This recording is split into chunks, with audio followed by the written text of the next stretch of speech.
नमस्कार, MK exam मंथन में आपका स्वागत है। मैं मनोज कुमार। आज हम लोग जीके जीएस में देखेंगे बायोलॉजी, और बायोलॉजी के कुछ प्रश्नों को जो है लिया गया है और यह प्रैक्टिस सेट 5 है। तो आइए देखते हैं बायोलॉजी का प्रैक्टिस सेट 5, जिसमें कुछ प्रश्नों को लिया गया है।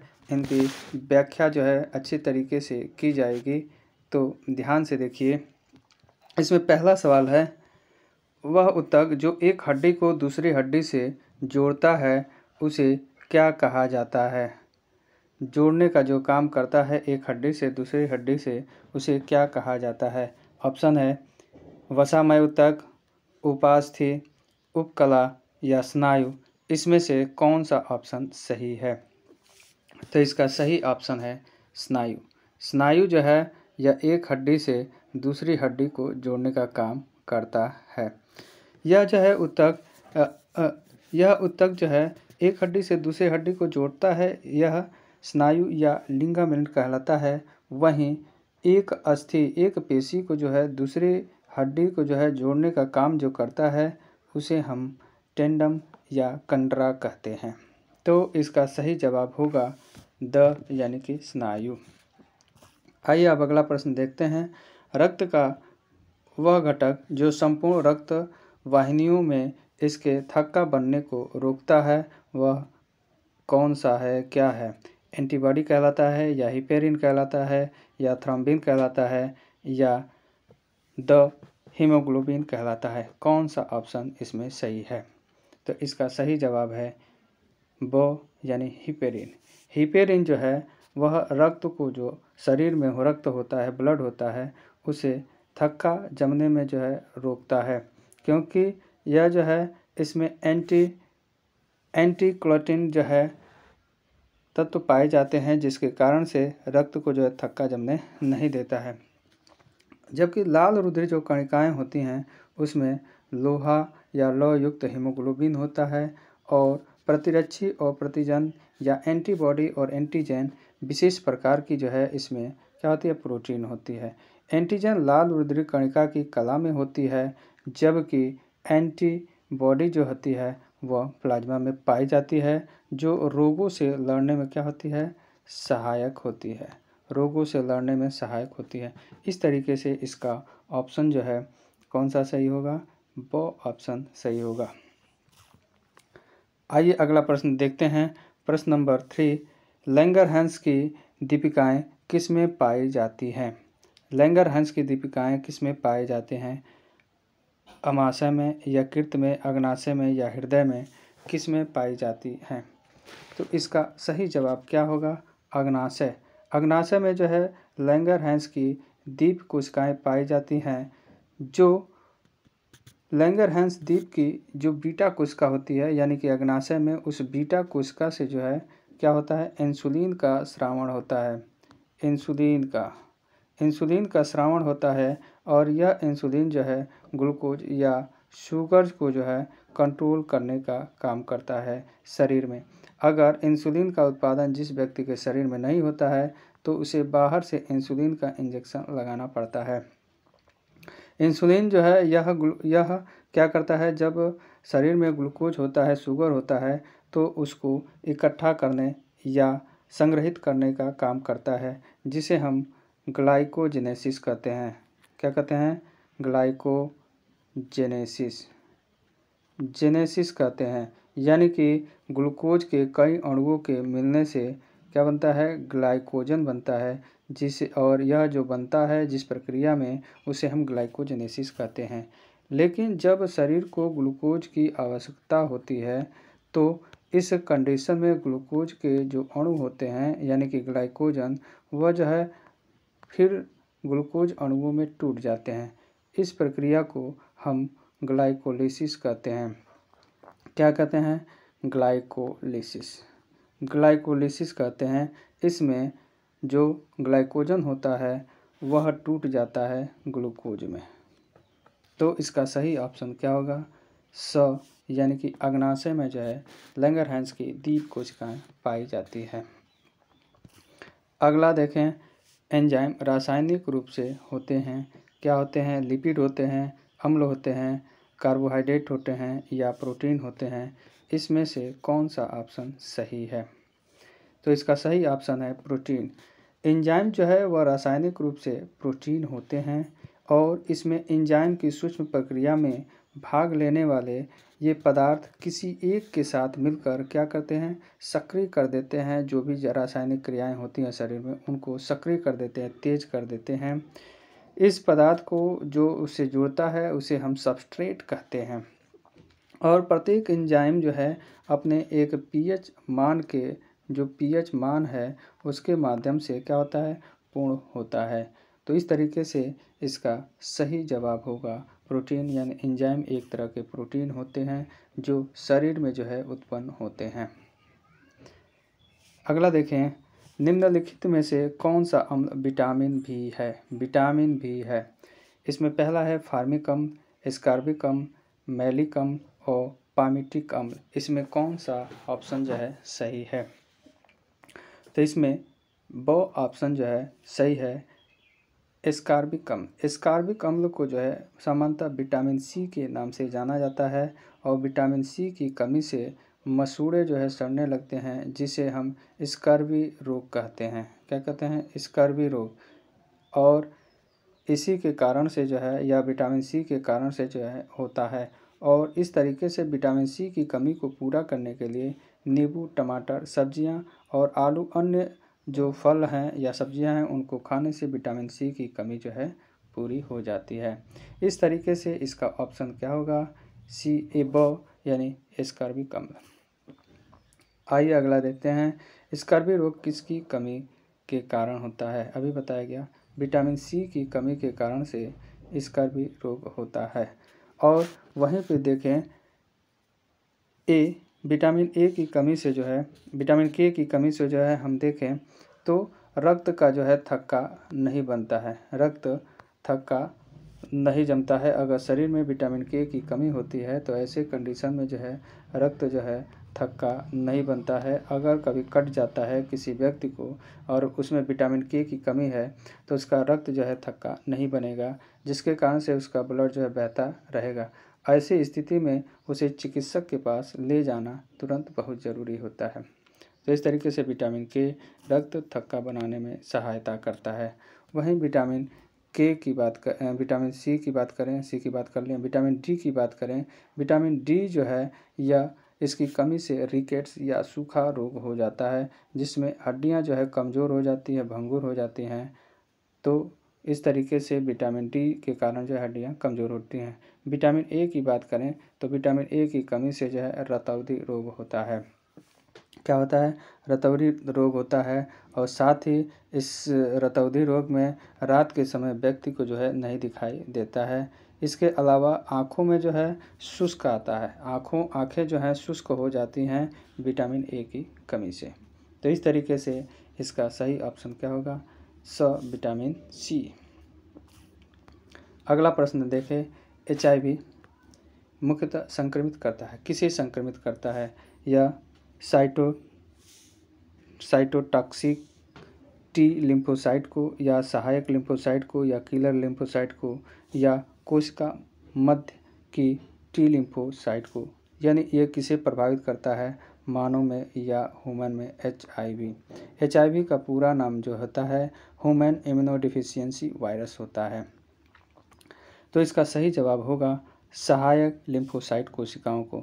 सहायक लिम्फोसाइट कोशिकाओं को प्रभावित करने के कारण यह जो है एंटीबॉडी के रूप में काम करती है, यानी रोगों से लड़ने में सहायता प्रदान करती है। और HIV जो है इसी को खा जाता है, इसी को प्रभावित कर देता है, जिसके कारण से मानव में जो है इस रोग से लड़ने की क्षमता जो है समाप्त हो जाती है। इसलिए इसे जो है ह्यूमन इम्यूनोडेफिशिएंसी वायरस कहा जाता है। तो इस तरीके से इसका सही जवाब होगा ब, यानी कि सहायक लिम्फोसाइट। अगला देखें, डाउन सिंड्रोम होता है। सिंड्रोम एक तरह की बीमारी है, या किसके कारण से होता है? 21वें गुणसूत्र में एक सूत्रता के कारण, यानी कि एक जो गुणसूत्र होते हैं वह जोड़ी में होते हैं। अगर उसमें से एक गुणसूत्र की समाप्ति हो जाए तो एक सूत्रता कहेंगे। वहीं पे 21वें गुणसूत्र में त्रिसूत्रता के कारण, यानी कि 3 हो जाएं तो इसे त्रिसूत्रता कहेंगे या ट्राइसोमी कहेंगे। इसके अलावा अगला है पुरुष में एक अतिरिक्त गुणसूत्र का हो जाना इसके कारण से भी हो सकता है। अगला, स्त्रियों में एक अतिरिक्त गुणसूत्र हो जाना, तो इसमें से सही ऑप्शन जो है कौन सा होगा? इसका सही ऑप्शन कौन सा होगा? ऑप्शन ब जो है इसका सही है। 21वें गुणसूत्र की त्रिसूत्रता के कारण, यानी कि 21वां जो गुणसूत्र होता है उसमें 3 जो है 2 तो जोड़ी में होते हैं, एक की और अधिकता हो जाती है, जिसके कारण से त्रिसूत्रता यानी 3 सूत्र हो जाते हैं। बता दें कि मानव में जो है वह 46 जो है गुणसूत्र पाए जाते हैं। कितने? 46 गुणसूत्र पाए जाते हैं, और जोड़ी की बात करें तो 23 गुणसूत्र होंगे। तो इस 23 में से 21वें गुणसूत्र में 21वें नंबर के जो गुणसूत्र हैं उसमें ट्राइसोमी वाली स्थिति हो जाती है, क्योंकि गुणसूत्र जो है जोड़े में रहते हैं और इसमें एक बढ़ जाता है, तो ये ट्राइसोमी वाली स्थिति हो जाती है। यह जो ट्राइसोमी वाली स्थिति या डाउन सिंड्रोम होता है, यह एक आनुवंशिक रोग है या जेनेटिक रोग है। जेनेटिक रोग उसे कहते हैं कि माता से या पिता से जो है उनके बच्चों में जो है जाता है जो रोग, उसे आनुवंशिक रोग कहते हैं। तो इस तरीके से इसका सही जवाब होगा ऑप्शन ब, 21वें गुणसूत्र की त्रिसूत्रता के कारण। आइए अगला प्रश्न देखते हैं। मनुष्य का कौन सा अंग अवशेषी अंग होता है?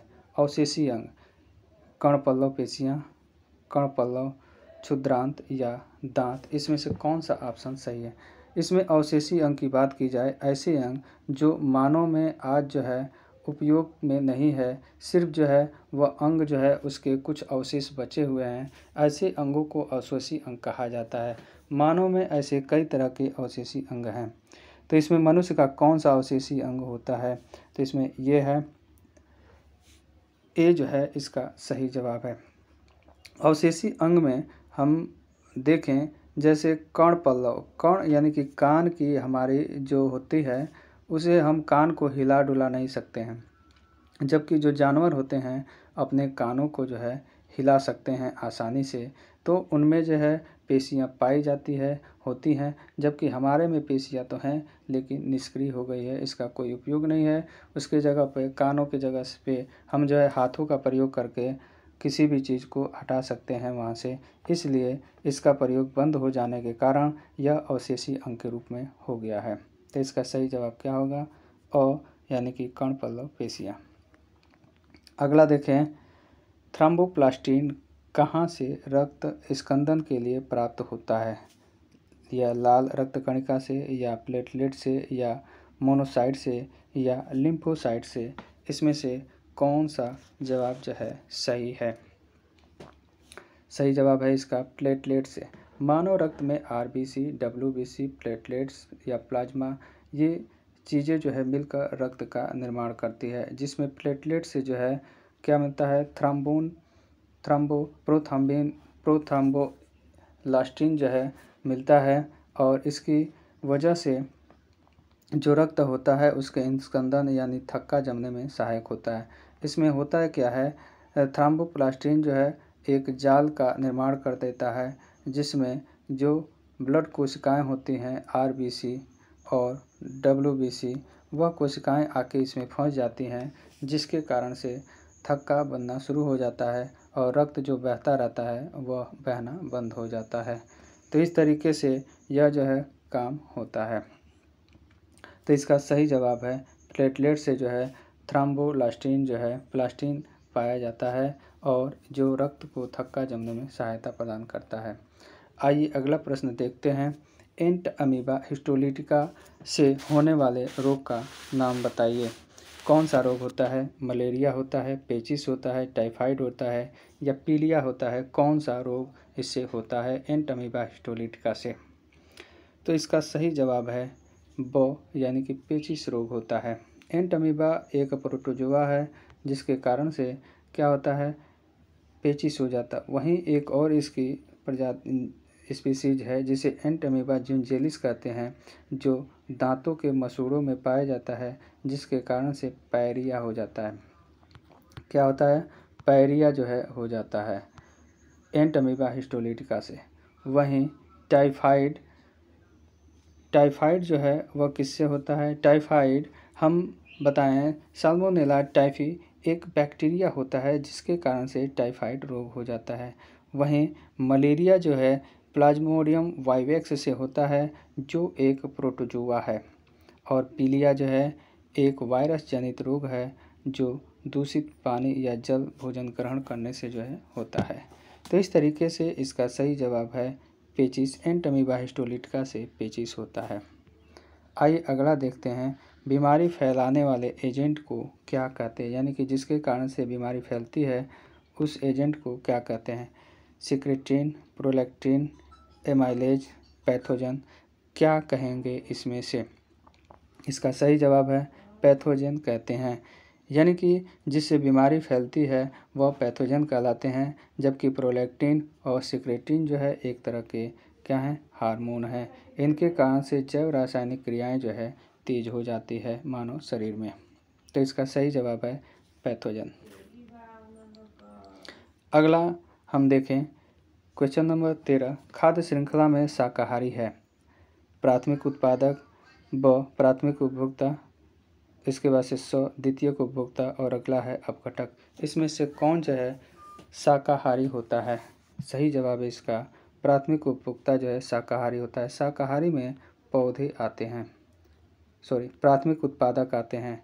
क्या है प्राथमिक उत्पादक। ये उत्पादक इसलिए कहे जाते हैं क्योंकि ये प्रकाश संश्लेषण की क्रिया के द्वारा क्या करते हैं, प्रकाश संश्लेषण की क्रिया के द्वारा भोजन का निर्माण करते हैं। किस चीज़ का, भोजन का निर्माण करते हैं और इस भोजन को अपने अनुसार जितना ग्रहण करना होता है ग्रहण करते हैं। बाकी भोजन को यह संग्रहित कर लेते हैं, जिन्हें जो शाकाहारी जीव होते हैं यानी कि प्राथमिक उपभोक्ता वह खाते हैं। इन्हें हम शाकाहारी कहते हैं। क्या कहते हैं, शाकाहारी। ये इन्हें खाते हैं और इसलिए इन्हें प्राथमिक उपभोक्ता कहा जाता है। इसके पश्चात द्वितीयक उपभोक्ता वे होते हैं जो प्राथमिक उपभोक्ता पे निर्भर रहते हैं अपने पोषण के लिए, अर्थात उनको खाते हैं। इन्हें मांसाहारी कहते हैं। क्या कहते हैं, मांसाहारी। और अगला जो है अपघटक। अपघटक ऐसे जीव होते हैं जो क्या करते हैं, प्राथमिक उत्पादक, प्राथमिक उपभोक्ता और द्वितीयक उपभोक्ता, इन तीनों को जो है जब मर जाते हैं, मृत हो जाते हैं, तो इनको सड़ाले कराने का काम करते हैं। अपघटक में हम जीवाणु और कवक को जो है रखते हैं।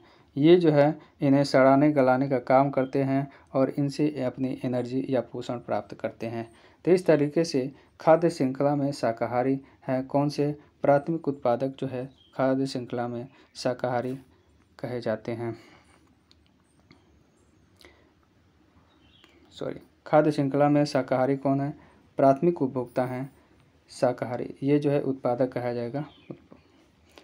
अगला प्रश्न देखें, जमीन के अंदर रहने वाले जंतुओं को सुरक्षित रखा जा सकता है किसके माध्यम से, टेरेरियम में या वाइवेरियम में या एक्वेरियम में या चिड़ियाघर में, कहाँ पे सुरक्षित रखा जा सकता है।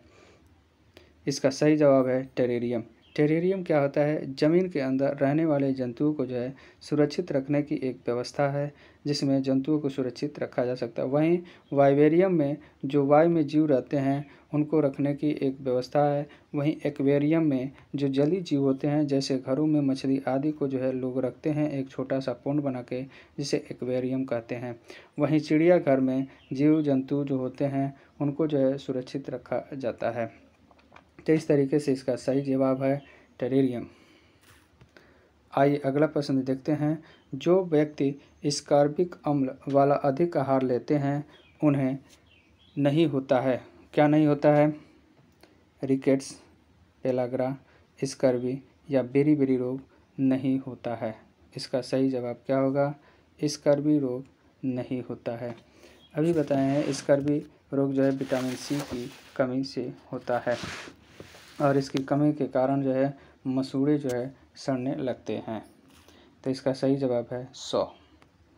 अगला देखिए, निम्नलिखित में से कौन सा प्रोटीन नहीं है, हिपेरिन, केरेटिन, फाइब्राइन और एल्ब्यूमिन, इसमें से कौन सा जो है प्रोटीन नहीं है।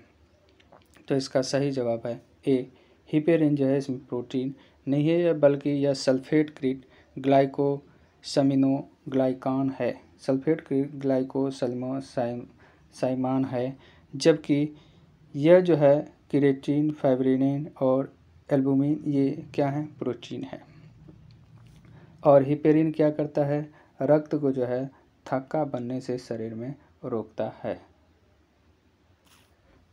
आइए अगला प्रश्न देखते हैं, बांझपन रोधी विटामिन है, कौन सा विटामिन जो है जो बांझपन को रोकने में सहायक होता है? Vitamin B, vitamin E, vitamin A और विटामिन के। इसमें से कौन सा ऑप्शन जो है सही है? इसमें से ऑप्शन ब जो है सही है, विटामिन ई जो है बांझपन रोधी विटामिन है। और विटामिन ए बताए हैं, यह विटामिन ए की कमी से जो है होता है रतौंधी, उसको रोकने का सहायता करता है। विटामिन के से थक्का जमता है रक्त। और विटामिन बी कॉम्प्लेक्स जो होता है वो एंजाइमों को एंजाइम होता है, एंजाइमों का को एंजाइम होता है, जिससे शरीर बढ़त में सहायता मिलती है। तो इस तरीके से बांझपन रोधी विटामिन कौन सा है? विटामिन ई कहा जाता है। इसे ब्यूटी विटामिन भी कहा जाता है। अगला प्रश्न देखते हैं, एक व्यक्ति के लाल रुधिराणुओं में ए और बी एंटीजन है तो क्या होगा, उसमें एंटीबॉडी कौन सी होगी? एंटीबॉडी उसके सीरम में कौन सी होगी? पूरा सवाल नहीं हुआ है। एक व्यक्ति के लाल रुधिराणुओं में ए और बी एंटीजन है तो उसके सीरम में कौन सी एंटीबॉडी होगी? एंटीबॉडी ए, एंटीबॉडी बी या कोई एंटीबॉडी नहीं होगी, या ए और बी दोनों होगी? इसका सही जवाब क्या होगा? तो इसका सही जवाब है कोई एंटीबॉडी नहीं होगी, यानी कि ए और बी दोनों एंटीबॉडी नहीं है। ए जब रक्त समूह रहता है तो इसमें एंटीजन जो है ए रहता है और एंटीबॉडी बी रहती है। वहीं जब बी रक्त समूह रहता है तो उसमें एंटीजन बी और एंटीबॉडी ए रहता है। और जब ए और बी रहता है तो ऐसी स्थिति में वहाँ पे एंटीजन जो है ए और बी दोनों रहता है और एंटीबॉडी कोई नहीं रहती है, कोई नहीं। वहीं ओ जब रक्त समूह रहता है किसी व्यक्ति का तो उसमें एंटीजन कोई नहीं होता है और एंटीबॉडी ए और बी होती है। तो इस तरीके से यह समझ में आया होगा कि जो लाल रक्त रुधिराणु होते हैं किसी व्यक्ति में ए और बी हैं तो एंटीजन जो है सीरम में कौन से होंगे, तो इसमें कोई भी नहीं होगा। अगला है जल जनित रोग है, कौन सा रोग जो है जल जनित है? डिप्थीरिया है, टिटनेस है, हेपेटाइटिस है या मलेरिया है? इसमें से कौन सा सही है? इसका सही जवाब है हेपेटाइटिस जो है यह संदूषित या प्रदूषित जल का सेवन करने से जो है हेपेटाइटिस हो जाता है। इसकी गंभीरता होने से व्यक्ति की जो है मृत्यु हो सकती है। तो इसका सही जवाब है हेपेटाइटिस। अगला है कलरा रोग किससे होता है? बैक्टीरिया से, वायरस से, कीटों से या टॉक्सिन से? इसमें से कौन सा ऑप्शन जो है सही है? तो इसका सही ऑप्शन है ए, बैक्टीरिया। बैक्टीरिया जो है इसका बैक्टीरिया इस तरीके से रहता है और इस बैक्टीरिया के कारण जो है कलरा रोग होता है, जिसमें व्यक्ति की जो है गंभीर स्थिति हो जाती है, उसमें डिहाइड्रेशन होने लगता है, वोमिटिंग होती है, जिसके कारण से व्यक्ति की उचित समय पर उपचार नहीं किया जाता है तो उसकी मृत्यु या डेथ हो सकती है। तो इस तरीके से यहाँ पे आज का ये प्रैक्टिस सेट जो 5 था उसके प्रश्न जो है समाप्त हुए। यह वीडियो कैसा लगा आप ज़रूर कमेंट करके बताइएगा। मेरे वीडियो को लाइक कर दीजिए, शेयर कर दीजिए और मेरे चैनल को सब्सक्राइब कर दीजिए। नमस्कार।